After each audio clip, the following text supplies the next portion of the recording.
and will be made available on the GTA website as normal, or the GTA YouTube site, which is our new toy. If I could ask you to keep your microphones on mute during the webinar to avoid any background noise or feedback issues, that would be fantastic. As always, we do want to hear from you. There will be time for questions.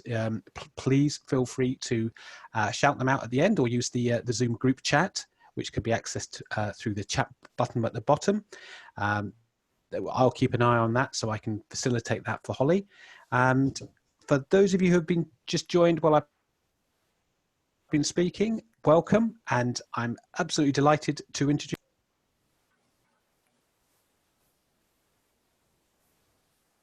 Well, thank you, Tom. I really appreciate this opportunity to give this webinar today on best practices for at-sea transshipment. So first, a little bit about what transshipment is.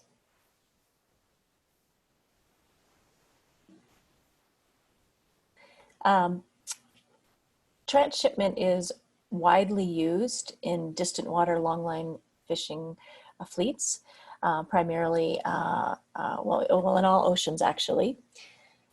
The reason why it's used is to reduce operational costs and to maximize time on the fishing grounds primarily. It also can be used for the opportunity to transfer supplies and sometimes crew, but at sea for these types of fishing activities. No RFMO has a complete prohibition for at-sea transshipment that includes non-tuna RFMOs. But the tropical tuna RFMOs will be my focus today. And for those, for ICAT, IATTC, WCPFC, and IOTC, which are in the 4 oceans, there is a general prohibition for at-sea transshipment by certain gear types, and those are usually associated with purse seining. So those 4 RFMOs require, with some exceptions, purse seine vessels that undertake transshipment to do so in port. However, for other types of gears, primarily large-scale longliners, there are rules that permit at-sea transshipment and are very specific conditions and rules. And some of those rules include advance notification to their flag state and sometimes other states for when they're going to engage in transshipment at sea. There are reporting requirements. There are observer requirements, which I'll talk about a little bit more later. There's also requirements for the carrier vessel to provide a report after the fact of the transshipment. And there are declaration forms that must be provided to, again, to various entities on the quantity of catch that is transshipped at sea, where it was caught, where the transshipment took place, you know, information about the vessels involved in the transshipment, and so on and so forth.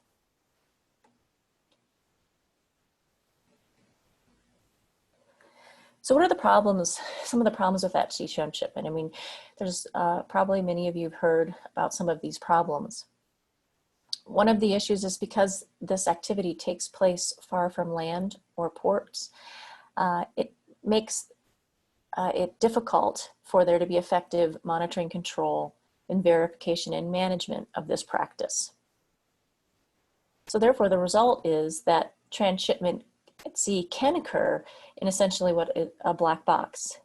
So there's little information about what is being transshipped, the quantities that are being transshipped, where the catch originated, and where that catch is going. And this can increase the risk of IEU activities, such as misreporting of catches, non-reporting of catches, overfishing of quotas or catch limits, fish that had originated in an area that was restricted for fishing or certain types of fishing, or was closed, non-compliance with certain bycatch measures, and labor and human rights issues.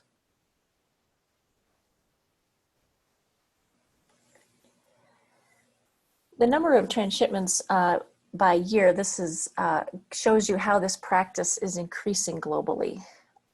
You can see from 2014 to 2018 in the WCPFC, the number of at-sea transshipment events tripled And in the IOTC, it doubled in that same period. ICAT has also increased between 2014 and 2017. So it's a practice that's widely used and a practice that is increasing globally.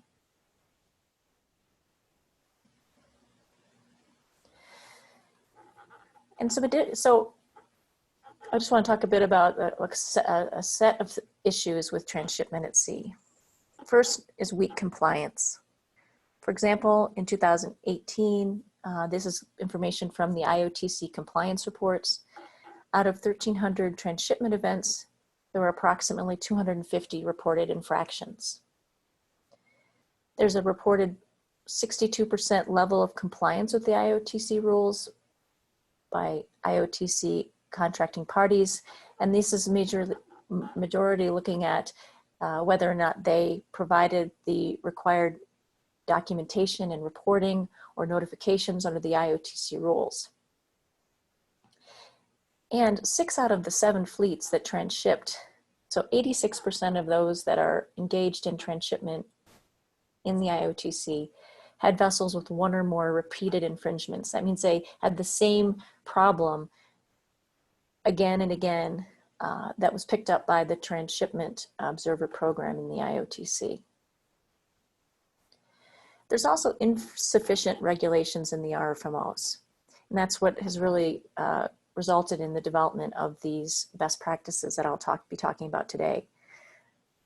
For example, in the IATTC, at-sea transshipment has increased significantly, as I noted on the previous slide, but its transshipment measure does not require carrier vessels to be flagged to a contracting party or a cooperating member. And the reason why this is important is because if you have members that can, or non-members that can be operating in the convention area and undertaking activities, fishing activities in that convention area, but they don't have a connection to the RFMO, like through being a contracting party or being a cooperating non-member, then there's really no way for that RFMO to reach those individuals if they're, or that the operators or the flag states that are operating those vessels, primary carrier vessels, if there's an infraction or an issue of IEU fishing.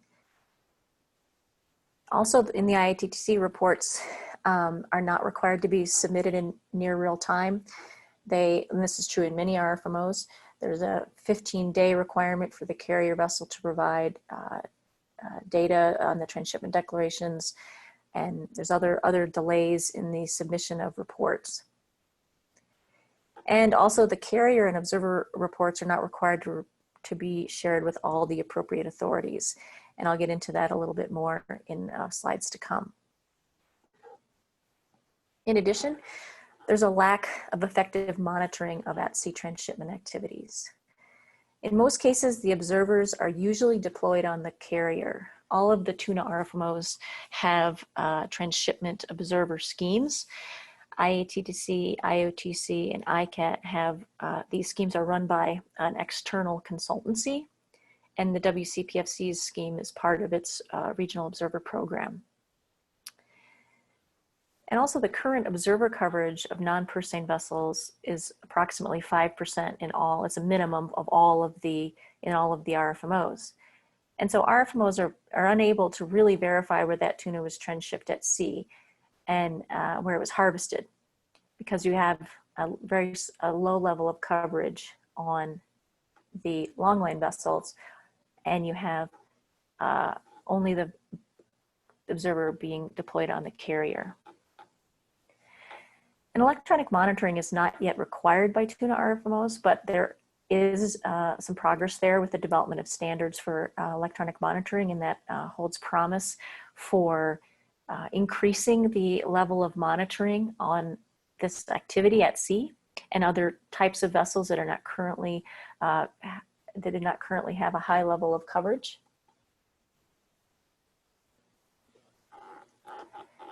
And I know you learned a fair amount about electronic monitoring yesterday at the GTA webinar that the Pew Charitable Trusts hosted. So I'm pleased to come after that webinar. So again, just wanted to point out that EM definitely has some promise in this regard. Also, the requirements for what transshipment observers are supposed to be monitoring or verifying with respect to fishing vessels varies across the RFMO. Some of them do look at fishing authorizations and look at the catch. Others can only look at certain records on the fishing vessels and don't provide estimates of other types of catch or at unloading. So there is some variation there with respect to the monitoring activities that the transshipment observer is empowered to undertake. And the observer reports are not shared among all the needed authorities. For example, in the Western Central Pacific, observers on a fishing vessel are not required to submit a transshipment report to the Secretariat or the Regional Observer Program. And as a result, between 2016 and 2017, the WCPFC Secretariat only received one observer transshipment report, despite more than 2,000 reported at-sea transshipments during that period. So it's definitely an area that needs to be improved. So all of this comes together to demonstrate that there is a need for stronger regulations. And why is that? For all the reasons I outlined, and also because this is a practice that is global, it is a practice that has advantages for certain fleets, and many of those fleets, the longline nations, are influential and are FMO members. And because of the advantages and the operational realities of the way that these fleets conduct their fishing activities, it's unlikely that tuna RFMOs are going to agree to consensus to prohibit transshipment at sea outright. So the solution is strengthening the regulation and closing the loopholes for this activity. And so how do we do that?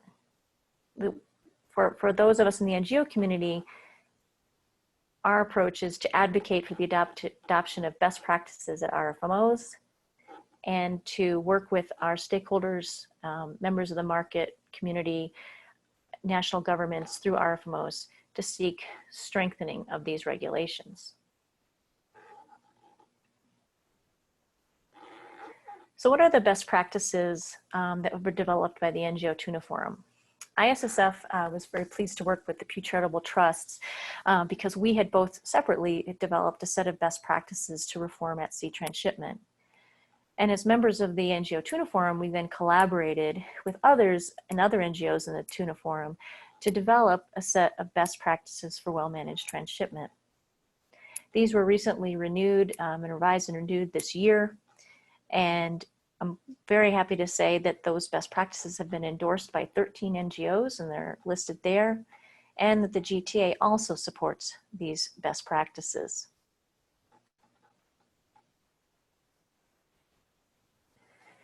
So the NGO Tuna Forum's best practices cover three core areas and have 14 specific best practices and other recommendations. And the three areas are in management, data reporting, and monitoring.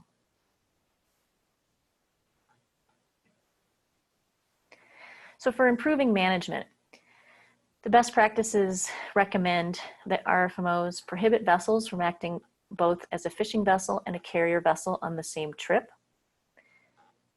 It also recommends that carrier vessels be flagged to an RFMO member or at a minimum a cooperating non-member. And I talked a bit about why that is important earlier. Ensuring that RFMOs establish publicly available records of all vessels authorized to engage in at-sea transshipment activities. Most RFMOs require that flag states notify the RFMO of those vessels that they have authorized to engage in at-sea transshipment, but that's not public in all cases. And require that all vessels have an IMO number in order to be authorized to transship, and also reporting that IMO number to the RFMO. And the last one's really important too, which is establishing and implementing guidelines for how vessels receive an authorization to transship at sea, including criteria defining circumstances for why a flag state can authorize its vessels, to transship at sea, what MCS measures are in place for that vessel, and so on and so forth. For example, in the WCPFC, the measure says that that criteria will be developed to address some of these things, because right now there's really no sort of structural guidance for flag states and to when they can authorize these vessels to transship at sea. And so in many cases, thousands of vessels are authorized, not all of whom actually engage in high seas transshipment, and it's unclear under what circumstances they were authorized and how that flag state has control over those vessels. So having some guidelines and structure around that activity is another important best practice. With respect to improved data and reporting, again, I talked about this already.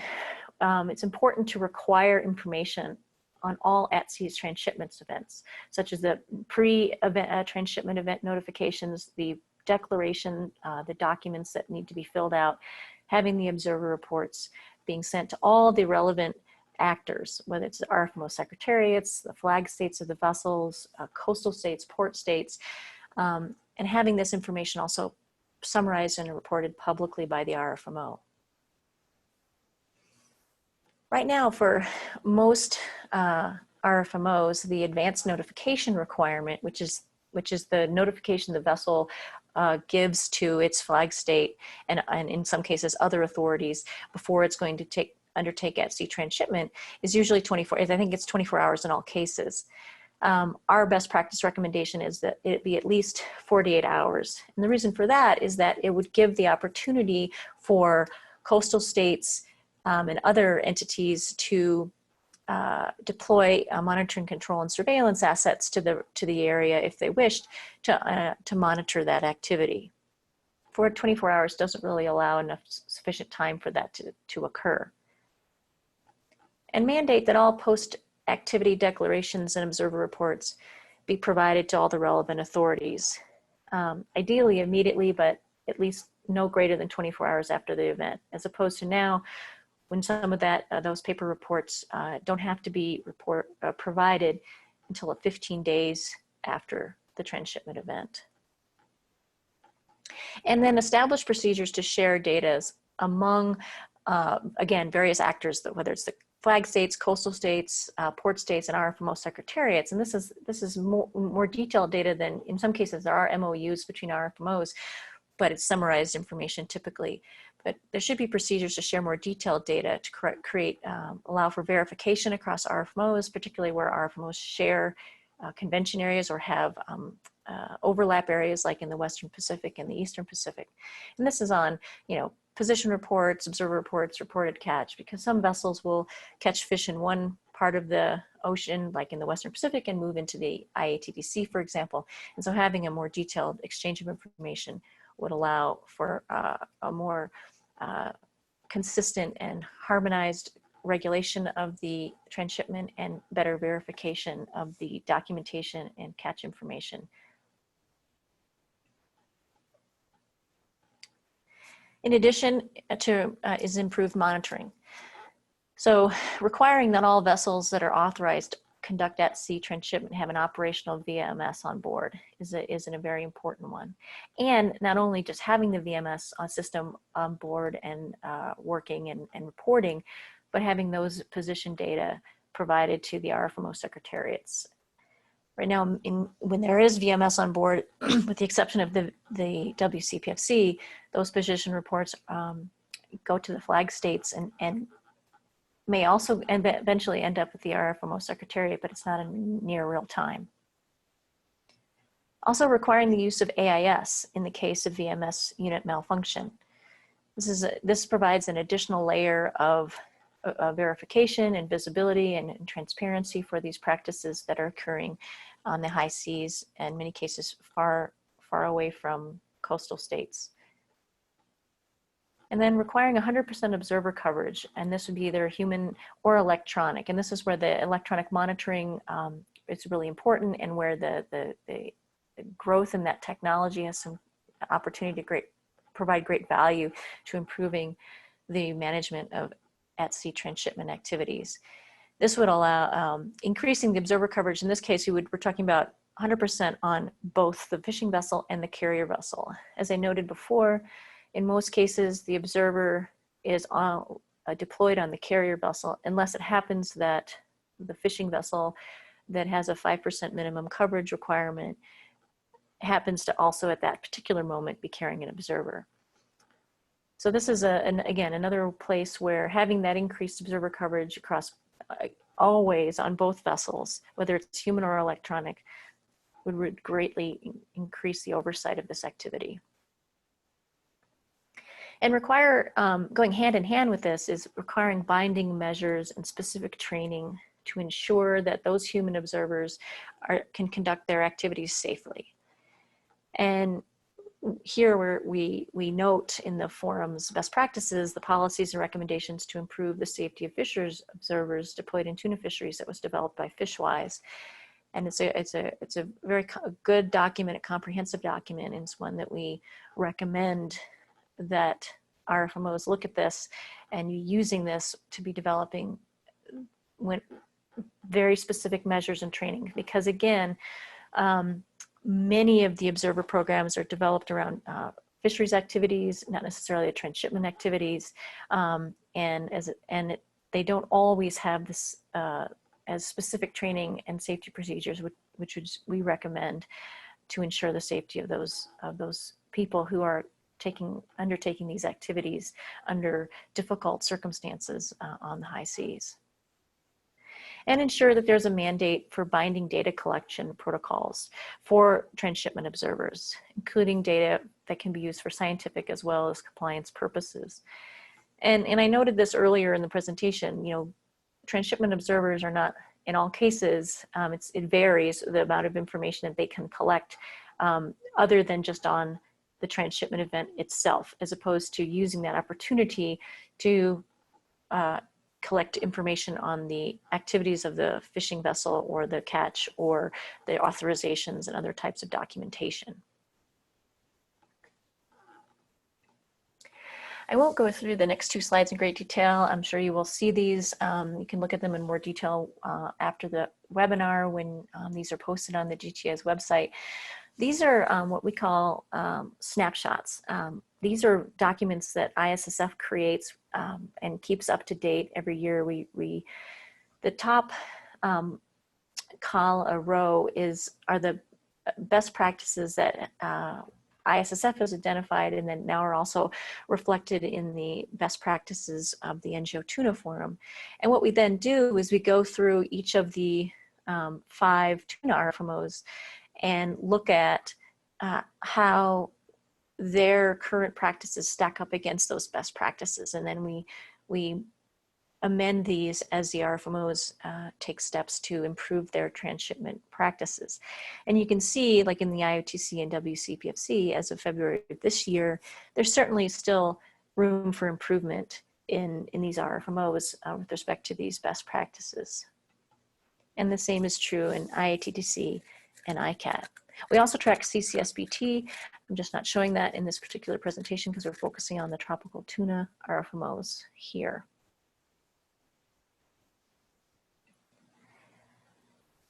And so, the purpose of this webinar to talk to the GTA members and others is talking about how strengthening at-sea transshipment can assist the TTD, the traceability signatories in meeting your commitments by strengthening the transparency, traceability, and accountability of your tuna supply chain. Traceability is a fundamental building block in the fight to eliminate IUU fishing and achieve sustainable tuna fisheries. The Tuna Traceability Declaration commits the signatories to ensure all products and tuna products in their supply chains are fully traceable to the vessel and trip date. And the TTD Government Partnership Commitment also commits signatories to work with governments to establish systems to identify and limit and restrict illegal seafood through government-led measures on traceability and transparency. And so I think we wanted to emphasize for here why transshipment and how strengthening transshipment at sea fits into helping the goals of the GTA be met and helping those that have signed the tuna traceability declaration meet their commitments when it comes to traceability and transparency and accountability in your tuna supply chains. So what can you do? Well, we strongly urge you to use these NGO forum best practices that I've gone through today and use them to advocate to governments where you have business interests or sourcing tuna products. Participate in national RFMO advisory bodies where those governments are developing positions for the RFMO meetings that year, or send letters and comments urging them to reform at-sea transshipment practices in those RFMOs in line with those best practices. Talk to your suppliers or FIPS that you either you source from or perhaps you're engaged in as a participant or as a stakeholder, and ask them about the practices of the vessels and request that they follow the NGO Tuna Forum best practices for well-managed at-sea transshipment. You can collect key data elements on transshipped tuna in your supply chain. For example, if you look at the GDST standard 1.0, there are specific KDEs there for this practice. And publicly support the GTA, ISSF, and the NGO Tuna Forum in our advocacy appeals and our position statements to the RFMOs. And I would also just remind you that with respect to transparency and traceability and verification, I had previously done a webinar on the tools that ISSF offers in this regard. So if you have not yet seen that webinar or weren't able to see that webinar when I did it a few weeks ago, I'd encourage you to take a look at that on the GTA website, because there are additional tools that ISSF has that relate specifically to traceability and transparency that could also be complementary and are complementary to this, this activity and strengthening transshipment at sea. So we just really strongly urge you to review these best practices and consider how you can use them within your supply chains, and really consider how you can advocate for them and put pressure on governments and the supply chain in which you operate to really encourage their adoption, so we can see greater strides in the reform of this practice. And that is the end of my presentation. Thank you very much, Holly. That's fantastic. Right, we have time for questions. If you have any questions, please feel free to use the group chat, or if you prefer, please feel free just to shout them out, whatever works best for you.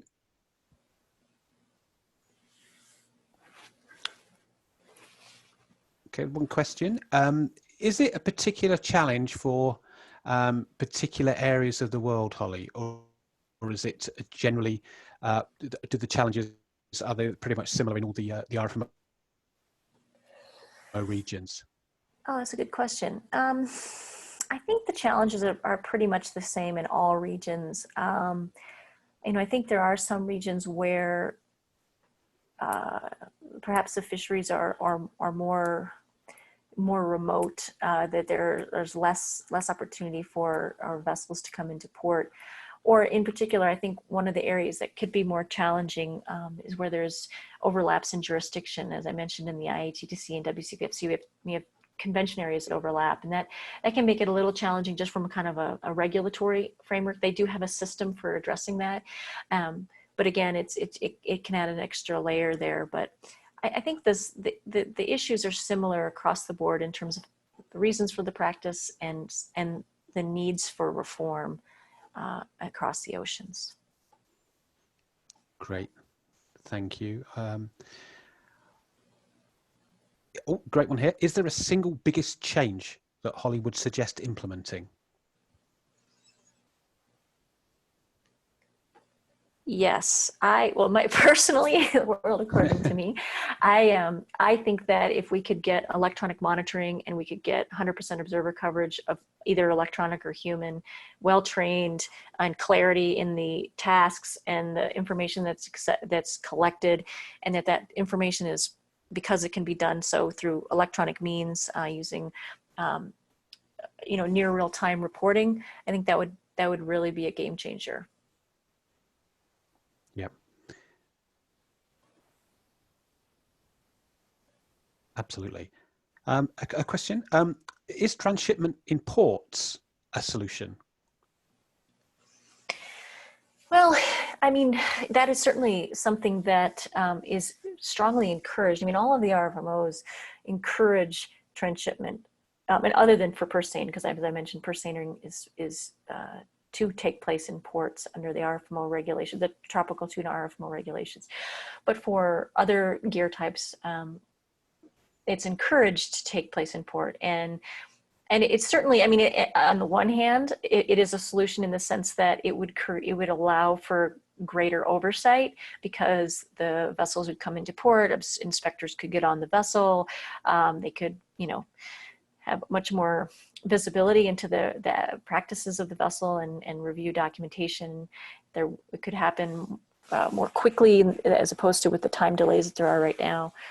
But from an operational standpoint for these vessels, I think that does cause some challenges for them, and that is one of the reasons why at-sea transshipment is regulated and not prohibited in the RFMOs, because of the way that these fleets, their operational, they operate differently than other vessels, other types of tuna fishing vessels.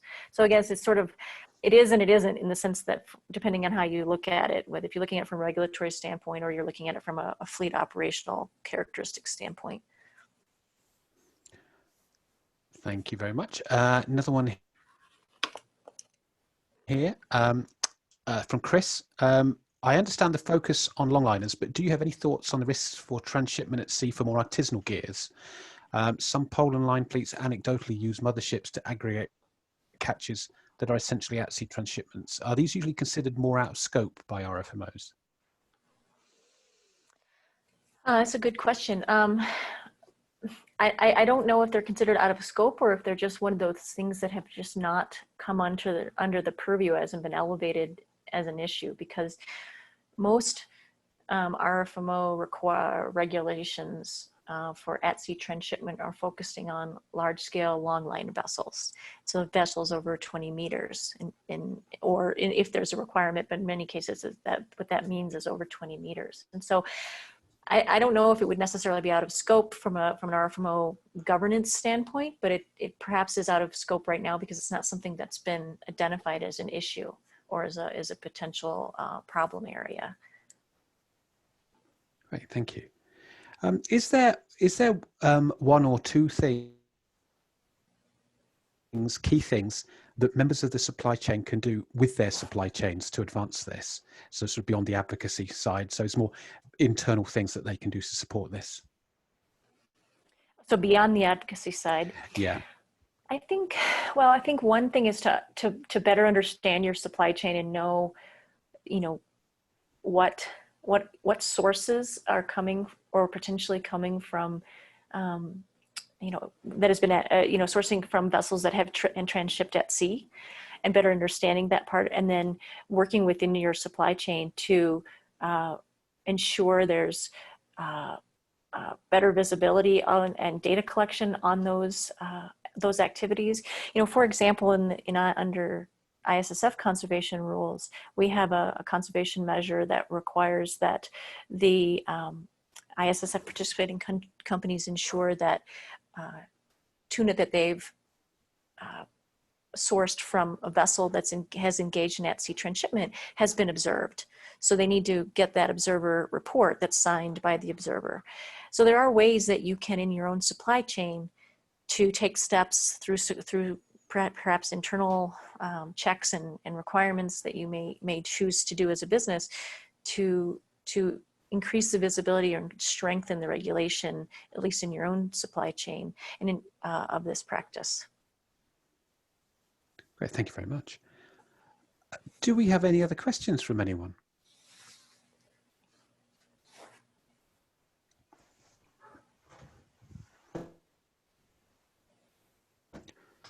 No. Okay. Well, thank you very much. I was going to say you got away with it a bit there because Jamie had quite a few, but you did have quite a few questions there, Holly. So that's great. Thank you very much for all the questions from our participants. Well, thank you all for joining our webinar, and a special thank you to Holly for presenting. If you do have any feedback or questions you'd rather ask offline, or if anything comes to you, please do not hesitate to contact me, and I can certainly speak with Holly and see if we can get an answer back to you. Absolutely. We have no more webinars scheduled, you'll be surprised to hear. I am hoping to get one set up on the Cape Town Agreement, which will be hopefully very interesting. So I'm hoping to get that sorted in mid-July, but I will circulate that.